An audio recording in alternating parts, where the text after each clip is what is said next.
یہ اللہ کے غضب میں گر چکے ہیں، ان پر محتاجی و مغلوبی مسلط کر دی گئی ہے، اور یہ سب کچھ اسی وجہ سے ہوا ہے کہ یہ اللہ کی آیات سے کفر کرتے رہے اور انہوں نے پیغمبروں کو ناحق قتل کیا۔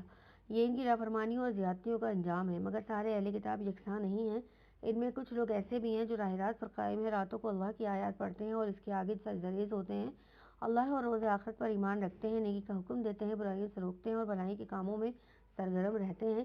یہ صالح لوگ ہیں، اور جو نیکی بھی یہ کریں گے اس کی ناقدری نہ کی جائے گی۔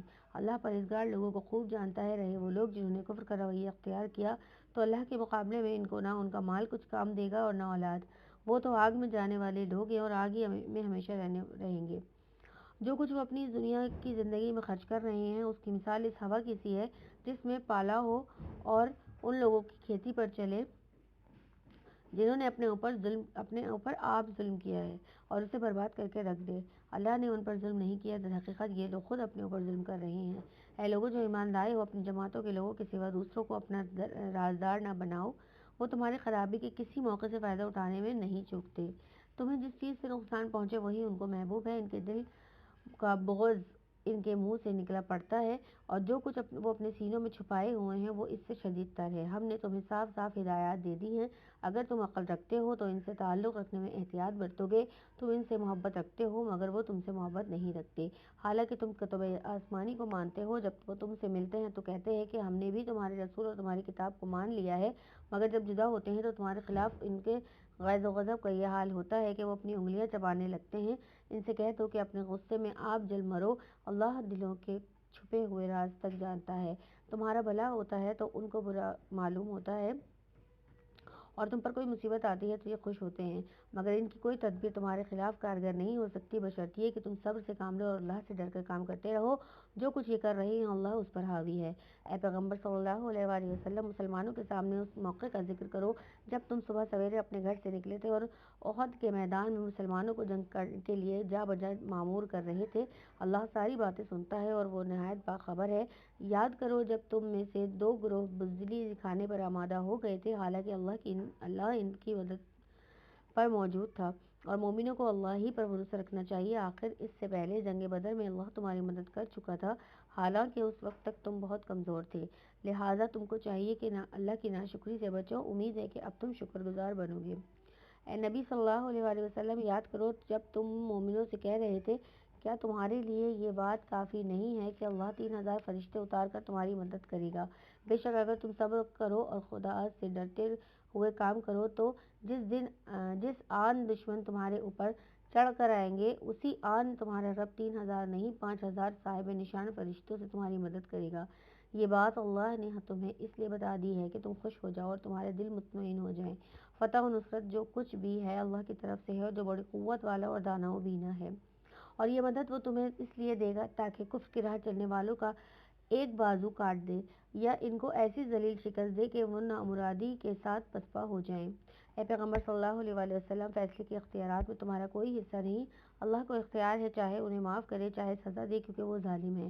اور زمین اور آسمانوں میں سے جو کچھ ہے اس کا مالک اللہ ہے، جس کو چاہے بخش دے اور جس کو چاہے عذاب دے، اور وہ معاف کرنے والا اور رحیم ہے۔ اے لوگوں جو ایمان لائے ہو، یہ بڑھتا اور چڑھتا سود کھانا چھوڑ دو اور اللہ سے ڈرو، امید ہے فلاح پاؤ گے۔ اس آگ سے بچو جو کافروں کے لیے مہیا کی گئی ہے، اور اللہ اور رسول صلی اللہ علیہ وآلہ وسلم کی اطاعت کرو، توقع ہے کہ تم پر رحم کیا جائے گا۔ دوڑ کر چلو اس راہ پر جو تمہارے رب کی بخشش اور اس جنت کی طرف جاتی ہے جس کی وسعت زمین اور آسمانوں جیسی ہے، اور ان خدا ترس لوگوں کے لیے مہیا کی گئی ہے جو ہر حال میں اپنے مال خرچ کرتے ہیں، خواہ بدحال ہوں یا خوشحال، جو غصے کو پی جاتے ہیں اور دوسروں کے قصور معاف کر دیتے ہیں۔ ایسے نیک لوگ اللہ کو بہت پسند ہیں، اور جن کا حال یہ ہے کہ اگر کبھی کوئی فاحش کام ان سے سرزد ہو جاتا ہے یا گناہ کا ارتکاب کر کے وہ اپنے اوپر ظلم کر بیٹھتے ہیں تو معاذ اللہ انہیں یاد آ جاتا ہے اور اس سے وہ اپنے قصوروں کی معافی چاہتے ہیں، کیونکہ اللہ کے سوا اور کون ہے جو گناہ معاف کر سکتا ہو، اور وہ بھی دانستہ اپنے کیے پر اصرار نہیں کرتے۔ ایسے لوگوں کی جزا ان کے رب کے پاس ہے، یہ ہے کہ وہ ان کو معاف کر دے گا اور ایسے باغوں میں انہیں داخل کرے گا جن کے نیچے نہریں بہتی ہوں گی، اور وہ ہمیشہ رہیں گے۔ کیسا اچھا بدلہ ہے نیک اعمال کرنے والوں کے لیے۔ تم سے پہلے بہت سے دور گزر چکے ہیں، زمین میں چل کر پھر دیکھ لو کہ ان لوگوں کا کیا انجام ہوا جنہوں نے اللہ کے احکام اور ہدایات کو جھٹلایا۔ یہ لوگوں کے لیے ایک صاف اور صریح تنبیہ ہے، اور جو اللہ سے ڈرتے ہوں ان کے لیے ہدایت اور نصیحت۔ دل شکستہ نہ ہو، غم نہ کرو، تم ہی غالب رہو گے اگر تم مومن ہو۔ اس وقت اگر تمہیں چوٹ لگی ہے تو اس سے پہلے ایسی ہی چوٹ تمہارے مخالف فریق کو بھی لگ چکی ہے۔ یہ تو زمانہ کے نشیب و فراز ہیں جنہیں ہم لوگوں کے درمیان گردش دیتے رہتے ہیں۔ تم پر یہ وقت اس لیے لایا گیا کہ اللہ دیکھنا چاہتا ہے کہ تم میں سچے مومن کون ہیں، اور ان لوگوں کو چھانٹ لینا چاہتا تھا جو واقعی راستی کے گواہ ہوں، کیونکہ ظالم لوگ اللہ کو پسند نہیں ہیں۔ وہ اس آزمائش کے ذریعے سے مومنوں کو لگ چھانٹ کر کافروں کو سرکوبی کر دینا چاہتا تھا۔ کیا تم نے یہ سمجھ رکھا ہے کہ یوں ہی جنت میں چلے جاؤ گے، حالانکہ ابھی اللہ نے تو دیکھا ہی نہیں کہ تم میں کون وہ لوگ ہیں جو اس کی راہ میں جانیں لڑانے والے اور اس کی خاطر صبر کرنے والے ہیں۔ تم تو موت کی تمنائیں کر رہے تھے، مگر اس وقت کی بات تھی جب موت سامنے نہ آئی تھی۔ اب وہ تمہارے سامنے آ گئی ہے اور تم نے اسے آنکھوں سے دیکھ لیا۔ محمد صلی اللہ علیہ وسلم اس کے سوا کچھ نہیں کہ بس ایک رسول ہیں۔ ان سے پہلے اور رسول بھی گزر چکے ہیں۔ پھر کیا اگر وہ مر جائیں یا قتل کر دیے جائیں تو تم لوگ الٹے پاؤں پھر جاؤ گے۔ یاد رکھو، جو الٹا پھرے گا وہ اللہ کا کچھ نقصان نہ کر سکے گا، البتہ جو اللہ کے شکر گزار بندے بن کر رہیں گے انہیں وہ اس کی جزا دے گا۔ کوئی ذی روح اللہ کے اذن کے بغیر نہیں مر سکتا۔ موت کا وقت تو لکھا ہوا ہے۔ جو شخص ثواب دنیا کے ارادے سے کام کرے گا اس کو ہم دنیا ہی میں سے دیں گے، اور جو ثواب آخرت کے ارادے سے کام کرے گا وہ آخرت کا ثواب پائے گا، اور شکر کرنے والوں کو ہم ان کی جزا ضرور عطا کریں گے۔ اس سے پہلے کتنے ہی نبی ایسے گزر چکے ہیں جن کے ساتھ مل کر بہت سے خدا پرستوں نے جنگ کی۔ اللہ کی راہ میں جو مصیبتیں ان پر پڑی ان سے وہ دل شکستہ نہیں ہوئے، انہوں نے کمزوری نہیں دکھائی، وہ باطل کے آگے سرنگو نہیں ہوئے۔ ایسے ہی صابروں کو اللہ پسند کرتا ہے۔ ان کی دعا بس یہ تھی کہ اے ہمارے رب، ہماری غلطیوں اور کوتاہیوں سے درگزر فرما، ہمارے کام میں تیرے حدود سے جو کچھ تجاوز ہو گیا ہو اسے معاف کر دے، ہمارے قدم جما دے اور کافروں کے مقابلے میں ہماری مدد کر۔ آخرکار اللہ نے ان کو دنیا کا ثواب بھی دیا اور اس سے بہتر ثواب آخرت بھی عطا کیا۔ اللہ کو ایسے ہی نیک عمل لوگ پسند ہیں۔ اے لوگو جو ایمان لائے ہو، اگر تم ان لوگوں کے اشاروں پر چلو گے جنہوں نے کفر کی راہ اختیار کی ہے تو وہ تم کو الٹا پھیر لے جائیں گے اور تم نامراد ہو جاؤ گے۔ ان کی باتیں غلط ہیں، حقیقت یہ ہے کہ اللہ تمہارا حامی و مددگار ہے اور وہ بہترین مدد کرنے والا ہے۔ ان قریب وہ وقت آنے والا ہے جب ہم منکرین حق کے دلوں میں رعب بٹھا دیں گے، اس لیے کہ انہوں نے اللہ کے ساتھ ان کو خدائی میں شریک ٹھہرایا ہے جن کے شریک ہونے پر اللہ نے کوئی سند نازل نہیں کی۔ ان کا آخری ٹھکانہ جہنم ہے اور بہت ہی بری وہ قیام گاہ ہے جو ان ظالموں کو نصیب ہوگی۔ اللہ اکبر۔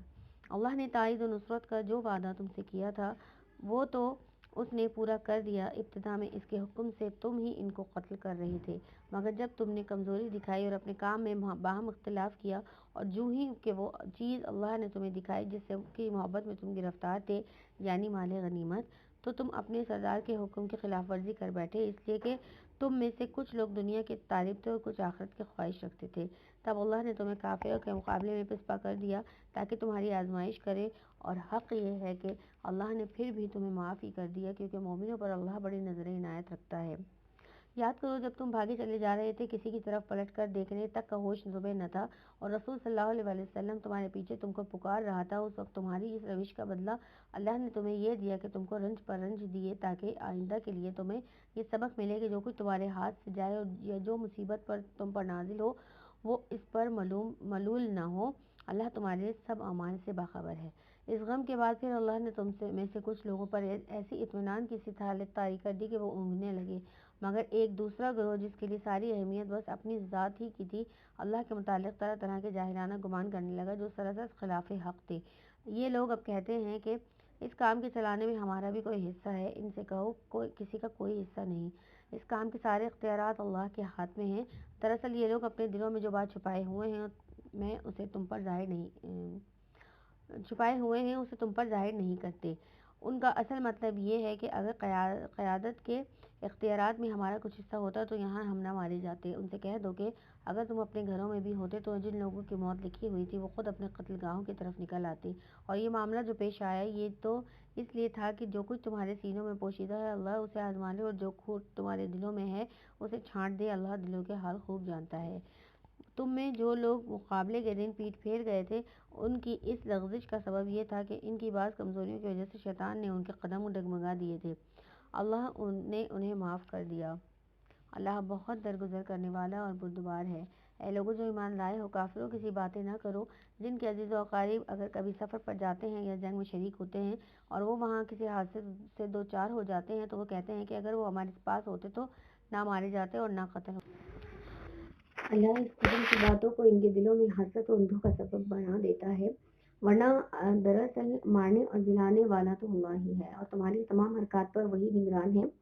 اگر تم اللہ کی راہ میں مارے جاؤ یا مر جاؤ تو اللہ کی جو رحمت اور بخشش تمہارے حصے میں آئے گی وہ ان ساری چیزوں سے زیادہ بہتر ہے جنہیں یہ لوگ جمع کرتے ہیں، اور خواہ تم مرو یا مارے جاؤ، بہرحال تم سب کو سمٹ کر جانا ہے اور اللہ ہی کی طرف ہے۔ اے پیغمبر صلی اللہ علیہ وسلم، یہ اللہ کی بڑی رحمت ہے کہ تم ان لوگوں کے لیے نرم مزاج واقع ہوئے ہو، ورنہ اگر کہیں تم تندخو اور سنگ دل ہوتے تو یہ سب تمہارے گرد و پیش سے چھٹ جاتے۔ ان کے قصور معاف کر دو اور ان کے حق میں دعائے مغفرت کرو اور ان کے دین کے کام میں ان کو بھی شریک مشورہ رکھو۔ پھر جب تمہارا عزم کسی رائے پر مستحکم ہو جائے تو اللہ پر بھروسہ کرو۔ اللہ کو وہ لوگ پسند ہیں جو اسی کے بھروسے پر کام کرتے ہیں۔ اللہ تمہاری مدد پر ہو تو کوئی طاقت تم پر غالب آنے والی نہیں، اور وہ تمہیں چھوڑ دے تو اس کے بعد کون ہے جو تمہاری مدد کر سکتا ہو؟ بس جو سچے مومن ہیں ان کو اللہ ہی پر بھروسہ رکھنا چاہیے۔ کسی نبی کا یہ کام نہیں ہو سکتا کہ وہ خیانت کر جائے، اور جو کوئی خیانت کرے تو وہ اپنی خیانت سمیت قیامت کے روز حاضر ہو جائے گا۔ پھر ہر متنفس کو اس کی کمائی کا پورا پورا بدلہ مل جائے گا اور کسی پر کوئی ظلم نہ ہوگا۔ بھلا یہ کیسے ہو سکتا ہے کہ جو شخص ہمیشہ اللہ کی رضا پر چلنے والا ہو اور وہ اس شخص کے سے کام کرے جو اللہ کے غضب میں گر گیا ہو اور جس کا آخری ٹھکانہ جہنم ہو اور جو بدترین ٹھکانہ ہے۔ اللہ کے نزدیک دونوں قسم کے آدمیوں میں بدرجہ فرق ہے اور اللہ سب کے اعمال پر نظر رکھتا ہے۔ در حقیقت اور اہل ایمان پر تو اللہ نے یہ بہت بڑا احسان کیا ہے کہ ان کے درمیان خود انہی میں سے ایک ایسا پیغمبر اٹھایا جو اس کی آیات انہیں سناتا ہے، ان کی زندگیوں کو سنوارتا ہے اور ان کو کتاب اور دانائی کی تعلیم دیتا ہے، حالانکہ اس سے پہلے یہی لوگ صریح گمراہیوں میں پڑے ہوئے تھے۔ اور یہ تمہارا کیا حال ہے کہ جب تم پر مصیبت آ پڑی تو تم کہنے لگے کہ کہاں سے آئی، حالانکہ جنگ بدر میں اس سے دگنی مصیبت تمہارے ہاتھوں فریق مخالف پر پڑ چکی ہے۔ اے نبی صلی اللہ علیہ وسلم، سے کہو یہ مصیبت تمہاری اپنی لائی ہوئی ہے، اللہ ہر چیز پر قادر ہے۔ جو نقصان لڑائی کے دن تمہیں پہنچا وہ اللہ کے اذن سے تھا اور اس لیے تھا کہ اللہ دیکھ لے کہ تم میں سے کون مومن ہے اور کون منافق۔ وہ منافق کہ جب ان سے کہا گیا آؤ اللہ کی راہ میں جنگ کرو یا کم از کم اپنے شہر کی مدافعت ہی کرو تو کہنے لگے کہ اگر ہمیں علم ہوتا کہ آج جنگ ہوگی تو ہم ضرور تمہارے ساتھ چلتے۔ یہ بات جب وہ کہہ رہے تھے اس وقت وہ ایمان کی بنسبت کفر سے زیادہ قریب تھے۔ وہ اپنی زبانوں سے وہ باتیں کہتے ہیں جو ان کے دلوں میں نہیں ہوتی، اور جو کچھ وہ دلوں میں چھپاتے ہیں اللہ اسے خوب جانتا ہے۔ یہ وہی لوگ ہیں جو خود تو بیٹھے رہے اور ان کے جو بھائی بہن لڑنے گئے اور مارے گئے ان کے متعلق انہوں نے کہہ دیا کہ اگر وہ تمہاری بات مان لیتے تو نہ مارے جاتے۔ ان سے کہو اگر تم اپنے اس قول میں سچے ہو تو خود تمہاری موت جب آئے تو اسے ٹال کر دکھا دینا۔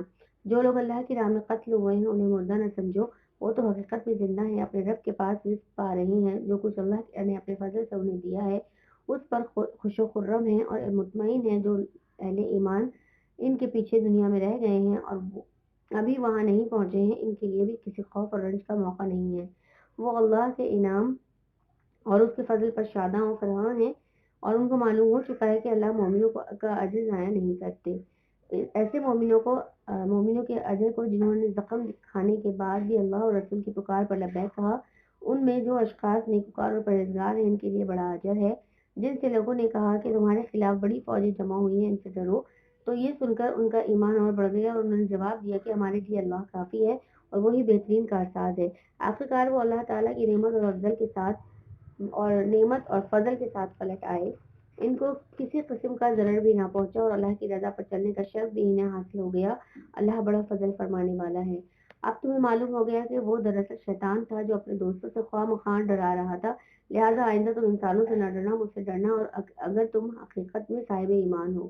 اے پیغمبر صلی اللہ علیہ وسلم، جو لوگ آج کفر کی راہ میں بڑی دوڑ دھوپ میں کر رہے ہیں ان کی سرگرمیاں تمہیں آزردہ نہ کریں، یہ اللہ کا کچھ بھی نہ بگاڑ سکیں گے۔ اللہ کا ارادہ یہ ہے کہ ان کے لیے آخرت میں کوئی حصہ نہ رکھے بلکہ اور بالآخر ان کو سخت سزا ملنے والی ہے۔ اور جو لوگ ایمان کو چھوڑ کر کفر کے خریدار ہیں وہ یقیناً اللہ کا کوئی نقصان نہیں کر رہے، ان کے لیے دردناک عذاب تیار ہے۔ یہ ڈیل جو ہم انہیں دیے جاتے ہیں ان کو یہ کافر اپنے حق میں بہتری نہ سمجھے، ہم تو انہیں اس لیے ڈھیل دے رہے ہیں کہ یہ خوب بار گناہ سمیٹ لیں، پھر ان کے لیے سخت ذلیل کرنے والی سزا ہے۔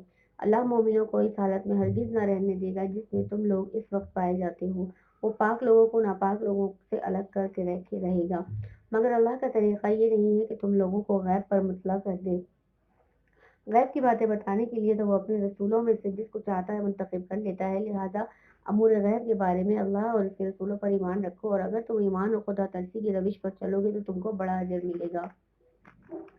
جن لوگوں کو اللہ نے اپنے فضل سے نوازا ہے اور پھر وہ بخل سے کام لیتے ہیں تو وہ اس خیال میں نہ رہیں کہ یہ بخیلی ان کے لیے اچھی ہے، نہیں، یہ ان کے حق میں نہایت بری ہے، اور جو کچھ وہ اپنی کنجوسی سے جمع کر رہے ہیں وہی قیامت کے روز ان کے گلے کا طوق بن جائے گا۔ زمین اور آسمانوں کی میراث اللہ ہی کے لیے ہے، اور جو کچھ تم کرتے ہو اللہ اس سے باخبر ہے۔ اللہ نے ان لوگوں کا قول سنا ہے جو کہتے ہیں کہ اللہ فقیر ہے اور ہم غنی ہیں، ان کی یہ باتیں بھی ہم لکھ لیں گے، اور اس سے پہلے جو وہ پیغمبروں کو ناحق قتل کرتے رہے ہیں وہ بھی ان کے نامہ اعمال میں ثبت ہے۔ جب فیصلے کا وقت آئے گا اس وقت ہم ان سے کہیں گے کہ لو اب عذاب جہنم کا مزہ چکھو، یہ تمہارے اپنے ہاتھوں کی کمائی ہے، اللہ اپنے بندوں کے لیے ظالم نہیں ہے۔ جو لوگ کہتے ہیں کہ اللہ نے ہم کو ہدایت کر دی ہے کہ ہم کسی کو رسول تسلیم نہ کریں جب تک وہ ہمارے سامنے ایسی قربانی نہ کرے جیسے غیب سے آ کر آگ کھا لے، ان سے کہو تمہارے پاس مجھ سے پہلے بہت سے رسول آ چکے ہیں جو بہت سی روشن نشانیاں لائے تھے، اور وہ نشانیاں بھی لائے جس کا تم ذکر کرتے ہو، پھر اگر ایمان لانے کے لیے یہ شرط پیش کرنے میں تم سچے ہو تو ان رسولوں کو تم نے کیوں قتل کیا؟ اب اے نبی صلی اللہ علیہ وسلم، اگر یہ لوگ تمہیں جھٹلاتے ہیں تو بہت سے رسول تم سے پہلے جھٹلائے جا چکے ہیں جو کھلی نشانیاں اور صحیفے اور روشنی بخشنے والی کتابیں لائے تھے۔ آخرکار ہر شخص کو مرنا ہے اور تم سب اپنے اپنے پورے اجر قیامت کے روز پانے والے ہو۔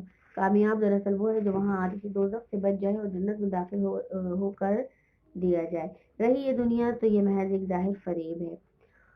مسلمانوں تمہیں مال اور جان دونوں کی آزمائشیں پیش آ کر رہیں گی، اور تم اہل کتاب اور مشرکین سے بہت سی تکلیفیں اور وہ تکلیف دہ باتیں سنو گے۔ اگر ان سب حالات میں تم صبر اور خدا ترسی کی روش پر قائم رہو تو یہ بڑے حوصلے کا کام ہے۔ ان اہل کتاب کو وہ عہد بھی یاد دلاؤ جو اللہ نے ان سے لیا تھا کہ تمہیں کتاب کی تعلیمات کو لوگوں میں پھیلانا ہوگا، انہیں پوشیدہ رکھنا نہیں ہوگا، مگر انہوں نے کتاب کو پس پش ڈال دیا اور تھوڑی قیمت پر اسے بیچ ڈالا۔ کتنا برا کاروبار ہے جو یہ کر رہے ہیں۔ تم ان لوگوں کو عذاب سے محفوظ نہ سمجھو جو اپنے کرتوتوں پر خوش ہیں اور چاہتے ہیں کہ ایسے کاموں کی تعریف انہیں حاصل ہو جو فی الواقع انہوں نے نہیں کیے ہیں۔ حقیقت میں ان کے لیے دردناک سزا تیار ہے۔ زمین اور آسمانوں کا مالک اللہ ہے اور اس کی قدرت پر سب حاوی ہے۔ زمین اور آسمانوں کی پیدائش میں اور رات اور دن کے باری باری آنے میں ان ہوش مند لوگوں کے لیے بہت نشانیاں ہیں جو اٹھتے بیٹھتے اور لیٹتے ہر حال میں خدا کو یاد کرتے ہیں اور زمین اور آسمانوں کی ساخت میں غور و فکر کرتے ہیں۔ وہ بے اختیار بول اٹھتے ہیں، پروردگار، یہ سب کچھ تو نے فضول اور بے مقصد نہیں بنایا، تو پاک ہے اس سے کہ عبث کام کرے۔ بس اے رب، ہمیں دوزخ کے عذاب سے بچا لے۔ تو نے جسے دوزخ میں ڈالا اسے در حقیقت بڑی ذلت اور رسوائی میں ڈال دیا، اور پھر ایسے ظالموں کا کوئی مددگار نہ ہوگا۔ مالک، ہم نے ایک پکارنے والے کو سنا جو ایمان کی طرف بلاتا تھا اور کہتا تھا کہ اپنے رب کو مانو، ہم نے اس کی دعوت قبول کر لی۔ بس اے ہمارے آقا، جو قصور ہم سے ہوئے ہیں ان سے درگزر فرما، اور جو برائیاں ہم میں ہیں انہیں دور کر دے، اور ہمارا خاتمہ نیک لوگوں کے ساتھ کر۔ خداوندہ، جو وعدے تو نے اپنے رسولوں کے ذریعے سے کیے ہیں ان کو ہمارے ساتھ پورا کر، اور قیامت کے دن ہمیں رسوائی میں نہ ڈال، بے شک تو اپنے وعدے کے خلاف کرنے والا نہیں ہے۔ جواب میں ان کے رب نے فرمایا، میں تم میں سے کسی کا عمل ضائع کرنے والا نہیں ہوں، خواہ مرد ہو یا عورت، تم سب ایک دوسرے کے ہم جنس ہو، لہٰذا جن لوگوں نے میری خاطر اپنے وطن چھوڑے اور جو میری راہ میں اپنے گھروں سے نکالے گئے اور ستائے گئے اور میرے لیے لڑے اور مارے گئے، ان کے سب قصور میں معاف کر دوں گا اور انہیں ایسے باغوں میں داخل کروں گا جن کے نیچے نہریں بہتی ہوں گی۔ یہ ان کی جزا ہے اللہ کے ہاں، اور بہترین جزا اللہ ہی کے پاس ہے۔ اے نبی صلی اللہ علیہ وسلم، دنیا کے ملکوں میں خدا کے نافرمان لوگوں کی چلت و پھرت تمہیں کسی دھوکے میں نہ ڈالے۔ یہ محض چند روزہ زندگی کا تھوڑا سا لطف ہے، پھر یہ سب جہنم میں جائیں گے جو بدترین جائے قرار ہے۔ برعکس اس کے جو لوگ اپنے رب سے ڈرتے ہوئے زندگی بسر کرتے ہیں، ان لوگوں کے لیے ایسے باغ ہیں جن کے نیچے نہریں بہتی ہیں، ان باغوں میں وہ ہمیشہ رہیں گے۔ اللہ کی طرف سے یہ سامان ضیافت ہے ان کے لیے، اور جو کچھ اللہ کے پاس ہے نیک لوگوں کے لیے وہی سب سے بہتر ہے۔ اہل کتاب میں بھی کچھ لوگ ایسے ہیں جو اللہ کو مانتے ہیں اس کتاب پر ایمان لاتے ہیں جو تمہاری طرف سے بھیجی گئی ہے اور اس کتاب پر بھی ایمان رکھتے ہیں جو اس سے پہلے خود ان کی طرف بھیجی گئی تھی، اللہ کے آگے جھکے ہوئے ہیں اور اللہ کی آیات کو تھوڑی سی قیمت پر بیچ نہیں دیتے، ان کا اجر ان کے رب کے پاس ہے اور اللہ حساب چکانے میں دیر نہیں لگاتا۔ اے لوگوں جو ایمان لائے ہو، صبر سے کام لو، باطل پرستوں کے مقابلے میں پامردی دکھاؤ اور حق کی خدمت کے لیے کمر بستہ رہو اور اللہ سے ڈرتے رہو، امید ہے کہ فلاح پاؤ گے۔ سورہ نساء مدنی صورت ہے یہ۔ اللہ کے نام سے جو بے انتہا مہربان نہایت رحم فرمانے والا ہے۔ لوگوں اپنے رب سے ڈرو جس نے تم کو ایک جان سے پیدا کیا اور اسی جان سے اس کا جوڑا بنایا اور ان دونوں سے بہت مرد و عورت دنیا میں پھیلا دیے۔ اس خدا سے ڈرو جس کا واسطہ دے کر تم ایک دوسرے سے اپنے حق مانگتے ہو اور رشتہ و قرابت کے تعلقات کو بگاڑنے سے پرہیز کرو۔ یقین جانو کہ تم پر اللہ نگرانی کر رہا ہے۔ یتیموں کے مال ان کو واپس دو، اچھے مال کو برے مال سے نہ بدل لو اور ان کے مال اپنے مال کے ساتھ ملا کر نہ کھاؤ، یہ بہت بڑا گناہ ہے۔ اور اگر تم کو اندیشہ ہو کہ یتیموں کے ساتھ انصاف نہ کر سکو گے تو جو عورتیں تم کو پسند آئیں ان میں سے 2 2 3 3 4 4 سے نکاح کر لو۔ لیکن اگر تمہیں اندیشہ ہو کہ ان کے ساتھ عدل نہ کر سکو گے تو پھر ایک ہی بیوی کرو، یا ان عورتوں کو زوجیت میں لاؤ جو تمہارے قبضے میں آئی ہیں۔ بے انصافی سے بچنے کے لیے یہ زیادہ قرین ثواب ہے۔ اور عورتوں کے مہر خوش دلی کے ساتھ فرض جانتے ہوئے ادا کرو، البتہ اگر وہ خود اپنی خوشی سے مہر کا کوئی حصہ تمہیں معاف کر دیں تو اسے تم مزے سے کھا سکتے ہو۔ اور وہ اپنے مال جنہیں اللہ نے تمہارے لیے قیام زندگی کا ذریعہ بنایا ہے نادان لوگوں کے حوالے نہ کرو، البتہ انہیں کھانے اور پہننے کے لیے اور انہیں نیک ہدایت کرو اور یتیموں کی آزمائش کرتے رہو یہاں تک کہ وہ نکاح کے قابل عمر کو پہنچ جائے۔ پھر اگر تم ان کے اندر اہلیت پاؤ تو ان کے مال خود ان کے حوالے کر دو۔ ایسا کبھی نہ کرنا کہ حد انصاف سے تجاوز کر کے اس خوف سے ان کے مال جلدی جلدی کھا جاؤ کہ وہ بڑے ہو کر اپنے حق کا مطالبہ کریں گے۔ یتیم کا جو سرپرست مالدار ہو وہ پرہیزگاری سے کام لے اور جو غریب ہو وہ معروف طریقے سے کھائے۔ پھر جب ان کے مال ان کے حوالے کرنے لگو تو لوگوں کو اس پر گواہ بنا لو اور حساب لینے کے لیے اللہ کافی ہے۔ مردوں کے لیے اس مال میں حصہ ہے جو ماں باپ اور قریبی رشتہ داروں نے چھوڑا ہو، اور عورتوں کے لیے بھی اس مال میں حصہ ہے جو ماں باپ اور قریبی رشتہ داروں نے چھوڑا ہو، خواہ تھوڑا ہو یا بہت، اور یہ حصہ اللہ کی طرف سے مقرر ہے۔ اور جب تقسیم کے موقع پر کنبے کے لوگ اور یتیم اور مسکین آئیں تو اس مال میں سے ان کو بھی کچھ دو اور ان کے ساتھ بھلے مانسوں کی سی بات کرو۔ لوگوں کو اس بات کا خیال کر کے ڈرنا چاہیے کہ اگر وہ خود اپنے پیچھے بے بس اولاد چھوڑتے تو مرتے وقت انہیں اپنے بچوں کے حق میں کیسے کچھ اندیشے لاحق ہوتے۔ بس چاہیے کہ وہ خدا کا خوف کریں اور راستی کی بات کریں۔ جو لوگ ظلم کے ساتھ یتیموں کے مال کھاتے ہیں در حقیقت وہ اپنے پیٹ سے آگ بھرتے ہیں اور وہ ضرور جہنم کی بھڑکتی ہوئی آگ میں جھونکے جائیں گے۔ تمہاری اولاد کے بارے میں اللہ تمہیں ہدایت کرتا ہے کہ مرد کا حصہ 2 عورتوں کے برابر ہے۔ اگر میت کی وارث 2 سے زائد لڑکیاں ہوں تو انہیں ترکے کا 2/3 دیا جائے، اور اگر ایک ہی لڑکی وارث ہو تو آدھا ترکہ اس کا ہے۔ اگر میت صاحب اولاد ہو تو اس کے والدین میں سے ہر ایک کو ترکے کا 1/6 حصہ ملنا چاہیے، اور اگر وہ صاحب اولاد نہ ہو تو والدین ہی اس کے وارث ہوں تو ماں کو 1/3 حصہ دیا جائے، اور اگر میت کے بھائی بہن بھی ہوں تو ماں 1/6 حصے کی حقدار ہوگی۔ یہ سب حصے اس وقت نکالے جائیں گے جب کہ وصیت جو میت نے کی ہو پوری کر دی جائے اور قرض جو اس پر ہو ادا کر دیا جائے۔ تم نہیں جانتے کہ تمہارے ماں باپ اور تمہاری اولاد میں سے کون بلحاظ نفع تم سے قریب تر ہے۔ یہ حصے اللہ نے مقرر کر دیے ہیں اور اللہ یقیناً سب حقیقتوں سے واقف اور ساری مصلحتوں کا جاننے والا ہے۔ اور تمہاری بیویوں نے جو کچھ چھوڑا ہو اس کا آدھا حصہ تمہیں ملے گا اگر وہ بے اولاد ہوں، ورنہ اولاد ہونے کی صورت میں ترکے کا 1/4 حصہ تمہارا ہے، جبکہ وصیت جو انہوں نے کی ہو پوری کر دی جائے اور قرض جو انہوں نے چھوڑا ہو ادا کر دیا جائے، اور وہ تمہارے ترکے میں سے 1/4 کی حقدار ہوں گی اگر تم بے اولاد ہو، ورنہ صاحب اولاد ہونے کی صورت میں ان کا حصہ 1/8 ہوگا، بعد اس کے کہ جو وصیت تم نے کی ہو وہ پوری کر دی جائے اور جو قرض تم نے ان پر چھوڑا ہو وہ ادا کر دیا جائے۔ اگر وہ مرد یا عورت جس کی میراث تقسیم طلب ہے بے اولاد بھی ہو اور اس کے ماں باپ بھی زندہ ہوں مگر اس کا ایک بھائی یا ایک بہن موجود ہو تو بھائی اور بہن ہر ایک کو 1/6 حصہ ملے گا، اور بھائی بہن ایک سے زیادہ ہوں تو کل ترکے کے 1/3 میں وہ سب شریک ہوں گے، جبکہ وصیت جو کی گئی ہو پوری کر دی جائے اور قرض جو میت نے چھوڑا ہو ادا کر دیا جائے۔ بشرط یہ کہ وہ ضرور رساں نہ ہو۔ یہ حکم ہے اللہ کی طرف سے، اور اللہ دانا و بینا اور نرم خو ہے۔ یہ اللہ کی مقرر کی ہوئی حدیں ہیں، اور جو اللہ اور اس کے رسول صلی اللہ علیہ وسلم کی اطاعت کرے گا اسے اللہ ایسے باغوں میں داخل کرے گا جن کے نیچے نہریں بہتی ہوں گی، اور ان باغوں میں وہ ہمیشہ رہے گا، اور یہی بڑی کامیابی ہے۔ اور جو اللہ اور اس کے رسول صلی اللہ علیہ وسلم کی نافرمانی کرے گا اور اس کی مقرر کی ہوئی حدوں سے تجاوز کرے گا، اللہ اسے آگ میں ڈالے گا جس میں وہ ہمیشہ رہے گا، اور اس کے لیے رسوا کن سزا ہے۔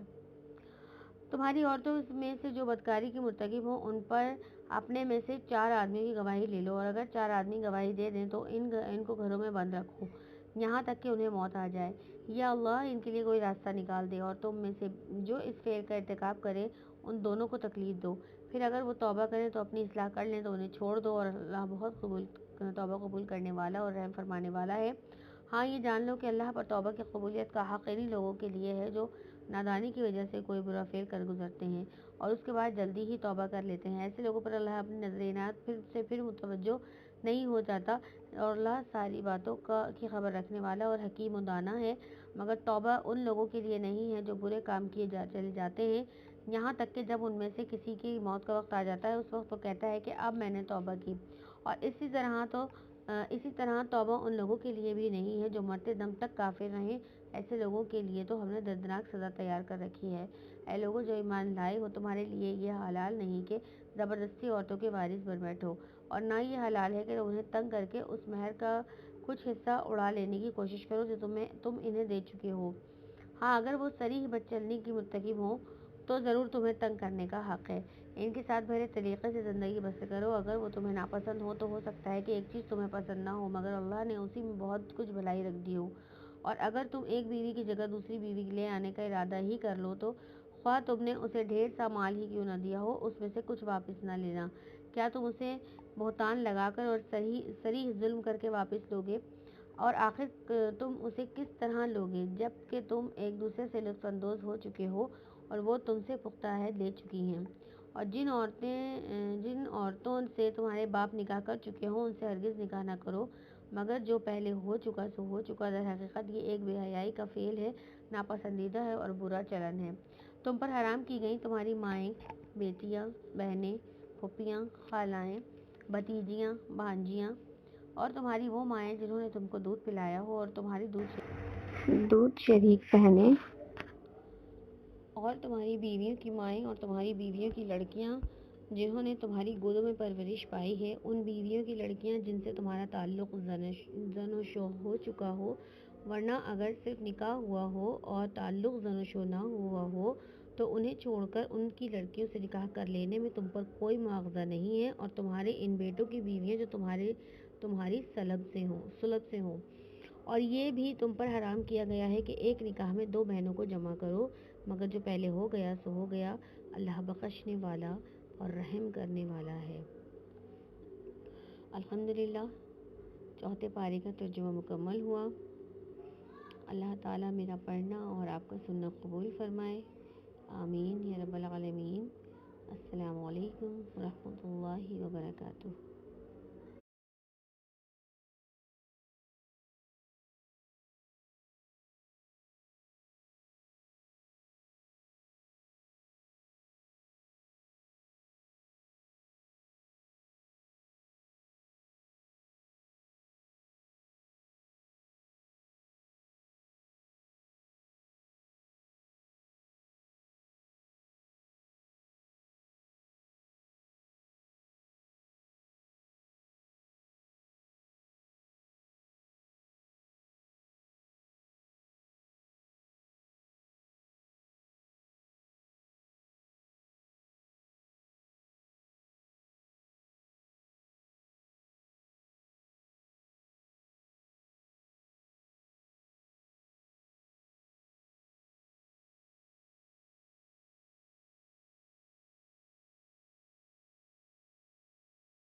اور اگر تم کو اندیشہ ہو کہ یتیموں کے ساتھ انصاف نہ کر سکو گے تو جو عورتیں تم کو پسند آئیں ان میں سے دو دو، تین تین، چار چار سے نکاح کر لو۔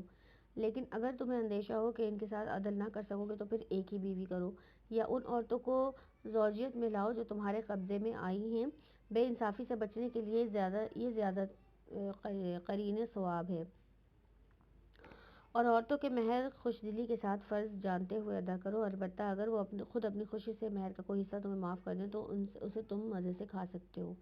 اور وہ اپنے مال جنہیں اللہ نے تمہارے لیے قیام زندگی کا ذریعہ بنایا ہے نادان لوگوں کے حوالے نہ کرو، البتہ انہیں کھانے اور پہننے کے لیے اور انہیں نیک ہدایت کرو، اور یتیموں کی آزمائش کرتے رہو یہاں تک کہ وہ نکاح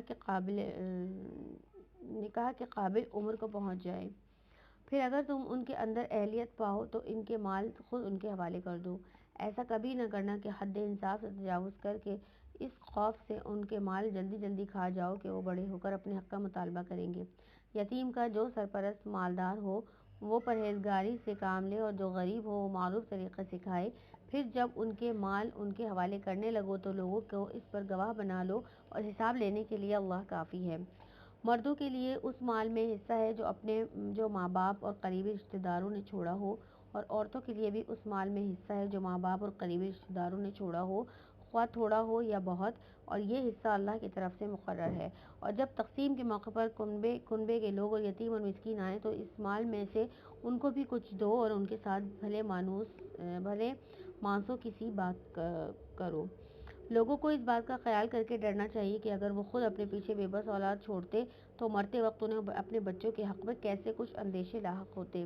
بس چاہیے کہ وہ خدا کا خوف کریں اور راستی کی بات کریں۔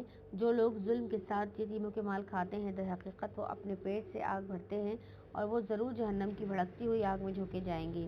تمہاری اولاد کے بارے میں اللہ تمہیں ہدایت کرتا ہے کہ مرد کا حصہ دو عورتوں کے برابر ہے۔